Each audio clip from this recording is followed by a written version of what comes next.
Hello my darling, it's Chanel and welcome to a new reading vlog. So for this week's reading vlog, I am reading arcs from NetGalley, and two of these books were definitely on my most anticipated reads of 2025. I didn't do a video for that, but I did just jot down which books I am the most eager to get to make sure I do remember to read them this year, to make them a priority. So the fact that I got access to two of them early for free, fantastic, because new releases in my library take a long time to come in, but I got lucky and I've already read them.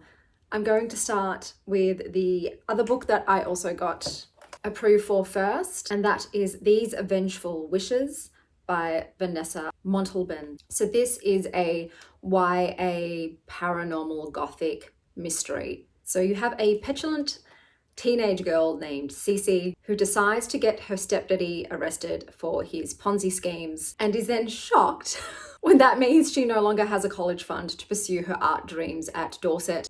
Her and her mother then have to move back to her mother's hometown in Santa Aguas, where they live in a gothic abandoned mansion that is also supposedly haunted by the mythological legend La Segua, who is a wronged witch that lures unworthy men to their deaths, but also has a wishing well. Every wish comes with a price, and it's going to take a miracle to set things right. There are 3 rules in Santa Aguas. Number 1, do not roam the woods at night. 2, mustard seeds are to be collected and stored by the thresholds for the family's well-being. 3, when traveling on roads, never stop for the woman in white. There was nothing inherently wrong with the book. It's just, it was too YA for me because unfortunately Cece, although she is in her final weeks of school, is still in school. And I'm at that point in my life where I don't want to read about teenagers who are still in school. I thought this was maybe set in college, but it is not. So it was too YA for me, but if you don't mind older teenagers who, are nearing the end of their education in high school, then that won't bother you. It had good pacing. Cece is a typical teenage girl, angsty, a bit melodramatic, a bit sullen and sulky. It also has a lot of, what's the word? I guess, kind of bitchy teenage relationships and social dynamics going on. She's trying to figure out her romantic inclinations as well. The romance in this, it's very sweet. I always feel like I can't say the trope because I do think it spoils it a little bit. So I'm not going to say what the trope is, but it was lovely. I enjoyed the gothic mystery and the legend of La Segua, and I thought it was well executed. I would say read this if you like mother-daughter relationships, Central American folklore, and wronged women getting their vengeance. And overall, I did enjoy this book. It was a quick, entertaining read. So now we're going on to the 2 books that I was chomping at the bit for and was super stoked that I got approved for. We'll start with Upon a Starlit Tide by Kell Woods. This is a historical romance fantasy that is also a reworking of the original fairy tales, The Little Mermaid and Cinderella. It's set in St. Malo in 1758. And I will say that the setting was really well done. It felt like I was there. And we have Luce, who is brave and independent and feels stifled by her prestigious family's life and expectations. Their home, their manor, is built of this substance called stormstone, which has magical properties and is basically charged by the fae folk. The issue is that the humans have been hoarding the stormstone and the fae folk have gradually left this island, and the stormstone is now not only in rare supply but is starting to lose its potency. Lucy is a bit of a Tinkerbell. She loves to trawl the beach for washed up lost items, and whilst scouring for lost things, she discovers a shipwrecked sailor sort of drowning in the ocean and decides to save his life. And this island has a lot of superstitions based in their folklore, and that is that the sea always gets its due and that you should never take from the sea. So her saving this man's life when perhaps he was intended for the sea's depths may or may not have put a bit of a curse on her. But while she drags him to shore, he briefly wakes up, immediately pashes her quite passionately, and then proceeds to pass out once again. Luce has to abandon him there because she, one, wasn't meant to be by the seaside. She has snuck out in men's clothing and so as not to bring her family's attention to her extracurricular activities. She scampers back home. But the other townsfolk who find the drowned man on the sand decide to take him back to her family's estate because her father is quite well renowned. He is the Lion of St. Malo, and they believe he has the best chance of recovery in her home. In this book, you are constantly looking at Luce's battles. She is torn between her desire for personal freedom and the sea. She has a strong pull towards the ocean, and her tethers to her family and the responsibilities that her role as their daughter comes with. The writing in this is lush and atmospheric. Cal Woods really did bring St. Malo to life, and I do enjoy her style. Sibling dynamics, folklore, and wealth disparity were examined in this. It's got girls dressing as boys, extravagant balls, fascinating fae, sorrow and the sea, and callous men who take too much. The only criticisms I could make of this book were that it is slower paced. I personally didn't care for the romance in this because it's a romance trope that just doesn't do anything for me, but that's a personal preference. I think maybe most people will actually quite enjoy the romance. There is a sort of semi-love triangle going on.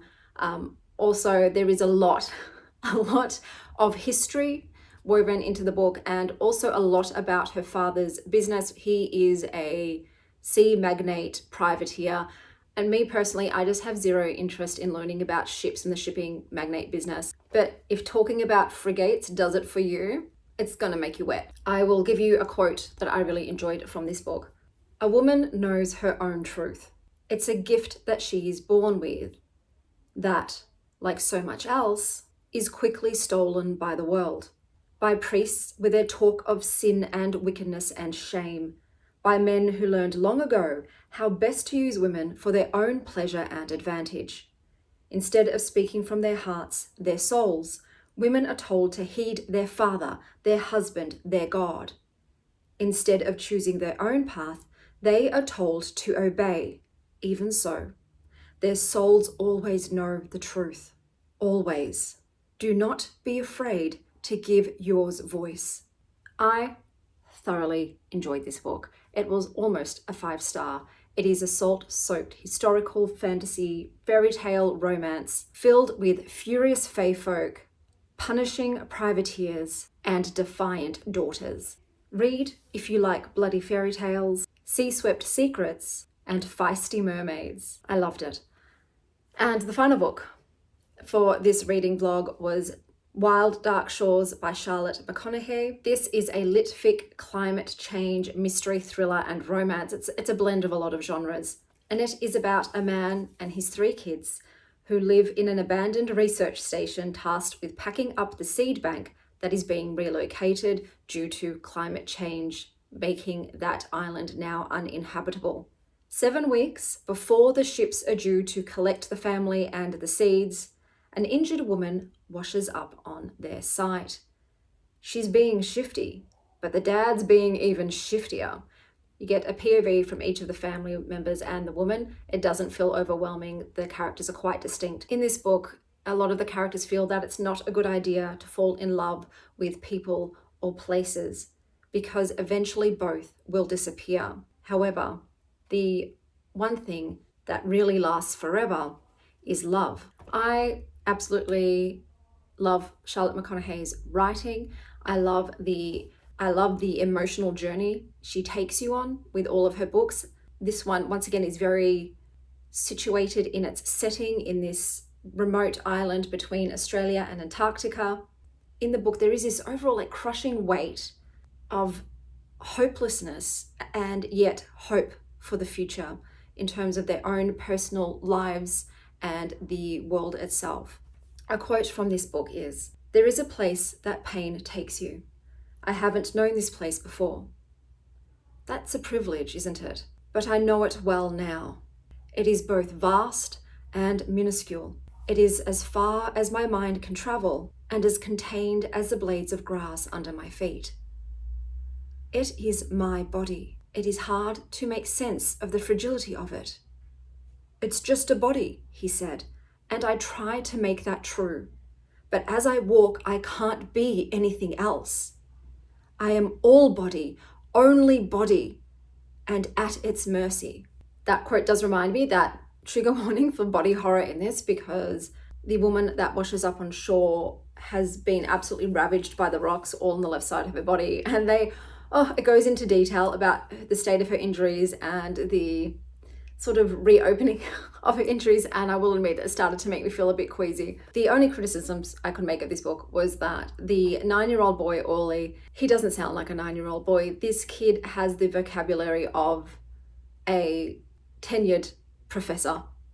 I don't know many 9-year-olds that use the phrase under these mitigated circumstances, and it's not believable considering that he's been homeschooled by his dad, who's not in the education system, on this remote location where he has very little exposure to other people. It's also something that I had to leave my, I had to suspend my disbelief for, in that an adult, after their family has experienced great loss, would take their children, their young children, to such an isolated location, away from peers, away from a village, and think that that's the right choice, that's protecting them. It's a dangerous environment as well, but children need a village, children need people, they need peers. And I just was side-eyeing the dad. I think he was the only character in this that I didn't really feel a connection for, and that I was rather irritated towards because of his actions that seemed incredibly selfish and stemming entirely from his inability to process and work through the grief over having lost his wife. And therefore he puts the children in these perilous circumstances and in situations that are not really to their benefit. And the whole premise of this book is set up on this plot device of them losing power. So they become completely cut off from the rest of the world. And I'm just in my head thinking, you're telling me that this research station, that they have put all of their precious generators and powers and batteries in a shed, in a fucking shed that is not impervious to the elements, to weather, so that, during a storm, the shed lid blows off and all of their batteries and things get shorted out and they're without power. And I'm like, come on, guys. When you were so dependent on your own resources in this situation where help is far away, would you not have the most crucial and vital components of being able to stay alive housed in sturdy structures that are resistant to weather fluctuations? But I get it. That had to happen so that everybody was cut off, and it made it very insular, and it made it tense, and it built up the thriller element in this because, they can't radio for help. They have to, each of these characters with their own dubious motivations and secrets, have to figure it out amongst each other without any external aid or help. And this was quite tense. You didn't know who was doing what, why they were doing it, who was the good guy, who was the bad guy. At the same time, no one's the bad guy. You can understand all their motivations for things. It was bad because they're good people, but sometimes even good people do bad things. But it was unexpected. I did not see the big twist coming.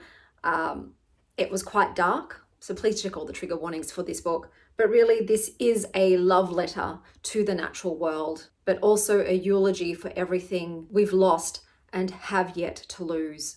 Charlotte McConaghy just champions these small causes within the overall umbrella of climate change so well. There were the wolves in Once There Were Wolves. There was the Arctic terns in Migrations, and in this one, it was mostly focused on the seeds, but also there were seals and penguins and all of the other nature and wildlife that were in their surrounds. But it's heartbreaking, and it is hard to retain your hope that we can save the future, that we don't have to continually lose it more and more as each year passes. that there is something that we can do to retain the beauty and the complexity of the world without having to sacrifice other things to do so. But I would say read this if you want a reminder of how beautiful and ephemeral this life is. This was a 5-star read for me. I felt connected to the people, besides the dad. I felt connected to their cause. I felt connected to their passions and their hopes and their dreams and their grief and their loss.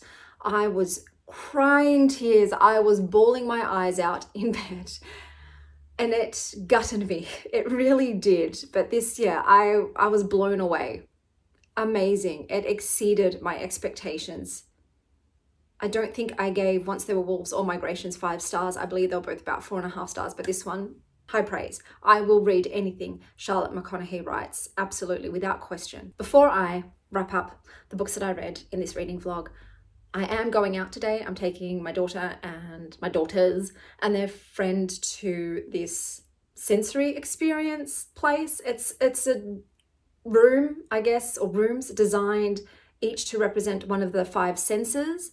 I don't know if it's a puzzle or escape room kind of thing, or if it's just a sensory experience, but I thought we'd try it out and see what it's about and then go out to lunch. So I will pop all of that footage at the end of this vlog if you're interested in seeing bits and pieces of Melbourne and what adventures we get up to.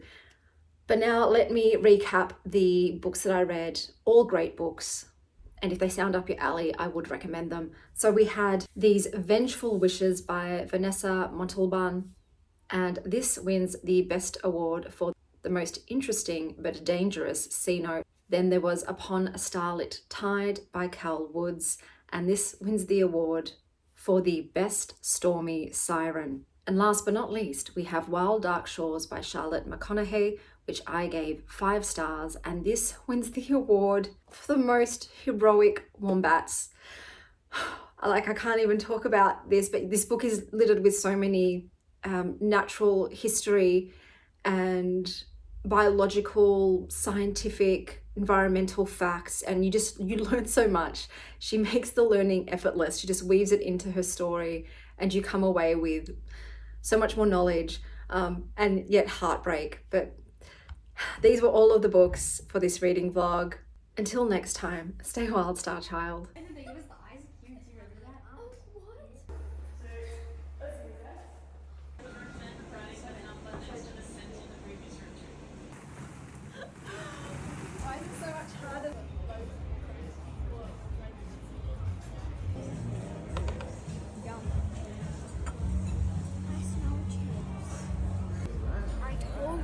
Fries cake. Thank you.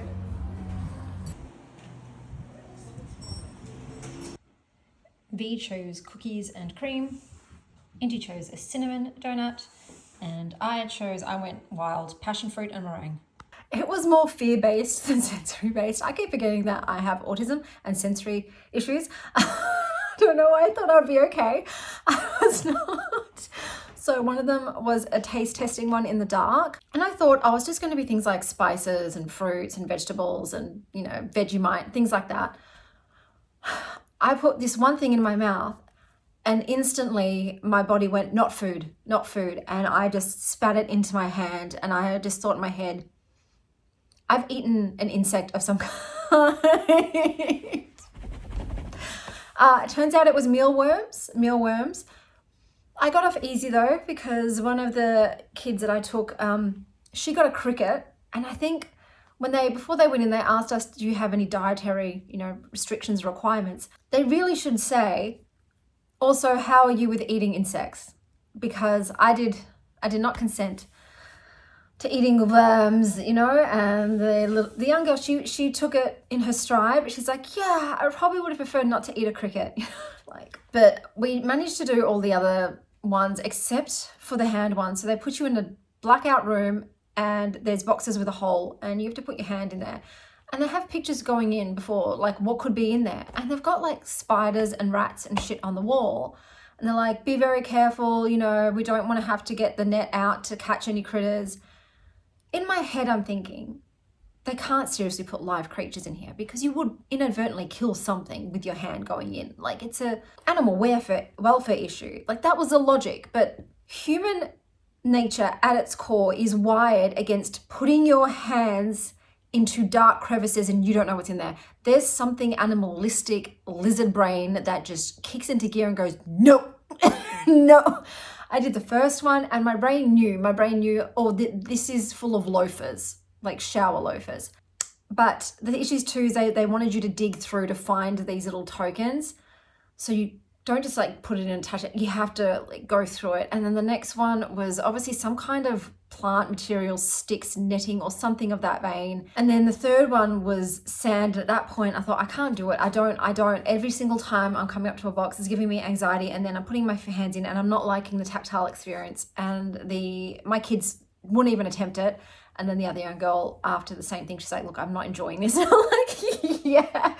Neither am I. When we went out, they did say, yeah, don't worry, there was nothing actually alive in there. But look, I think the most fun was the tram, so that you got to go on this optical illusion tram situation. So that was a lot of fun. And the ball pit, we had to find certain objects in the ball pit. Those were the most fun. Otherwise, yeah, I probably won't go back. It was a lot. It was obviously a sensory overwhelm. It's like, Chanel, what are you doing? This is totally out of your comfort zone. But we all tried it. My kids are opted out almost everything. They obviously know themselves better than I do, my limits. But yes, that was today. And we just grabbed some donuts to take home as well.